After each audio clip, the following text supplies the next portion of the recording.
విజయనగరం జిల్లా Rajam press club ఆధ్వర్యంలో కళానికి కత్తిపోట్లు పేరుతో ఆందోళన నిర్వహించారు. ఆంధ్రజ్యోతి రిపోర్టర్ జగన్మోహన్ రెడ్డి హత్యను తీవ్రంగా ఖండిస్తూ దుండగులను కఠినంగా శిక్షించాలని డిమాండ్ చేశారు. సమాజంలోని అక్రమాలను వెలికి తీసినందుకే జర్నలిస్టులపై దాడులు జరుగుతున్నాయని వారు ఆవేదన వ్యక్తం చేశారు. ప్రెస్ క్లబ్ నుండి అంబేద్కర్ సెంటర్ వరకు ర్యాలీ నిర్వహించి మానవహారం చేశారు. జర్నలిస్టుల భద్రత కోసం ప్రత్యేక చట్టం తీసుకురావాలని ప్రభుత్వాన్ని కోరారు.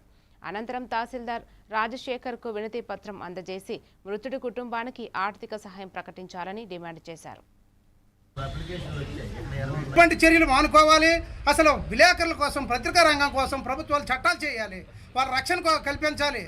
అనేక రంగాల్లో నాయకుల కోసం చట్టాలు కల్పించినప్పుడు అటు ప్రజలకి ప్రభుత్వానికి వారధిగా నిలిచిన వారి కోసం సేవ చేస్తున్న మీడియా రంగానికి మాత్రం ఖచ్చితంగా వాళ్ళ రక్షణకు సేవలు కల్పించాలి, వారి కుటుంబాలను ఆదుకోవాలి.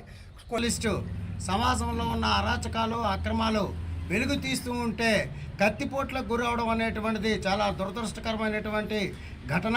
చిత్తూరు జిల్లాలో ఏబిఎన్ ఆంధ్రజ్యోతి విలేకరి జగన్మోహన్ రెడ్డి ఎర్రచందనం స్మగ్లర్ల దాడులకు గురవడం అనేటువంటిది చాలా ప్రమాదకరమైనటువంటి పరిస్థితికి సంకేతంగా ఉంది.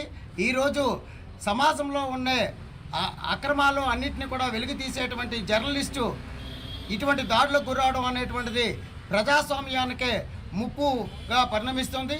ఇటువంటి పరిస్థితుల్లో ప్రభుత్వాలు మరింత వెనకాతల ఇతనే ఉన్నాడా, ఇంకెవరైనా పాత్రదారులు, సూత్రధారులు ఎవరైనా ఉన్నారా, అలాంటి వారిని వెలికి తీసి వాళ్ళందరిపై కూడా కఠిన శిక్ష తీసుకోవాలని రాష్ట్ర డీజీపీని, ముఖ్యమంత్రిని చర్యలు లేవు, అటువంటి వారికి శిక్షలు లేవు. ఇలాంటి పరిస్థితి మళ్ళీ భవిష్యత్తులో తలెత్తకుండా ఏ పాత్రికేయుడు కూడా ఇలాంటి దుండగులు అమానుషంగా పడకుండా ఉండాలి అంటే ఖచ్చితంగా పాత్రికేయులను రక్షించే చట్టాలు కఠినంగా ఉండాలి. దీని మీద రాష్ట్ర ముఖ్యమంత్రి ప్రత్యేకంగా చొరవ తీసుకోవాలి. ఈ వ్యవహారానికి సంబంధించి డీజీపీని, హోంశాఖ మంత్రికి ప్రత్యేక ఆదేశాలు ఇవ్వాలి.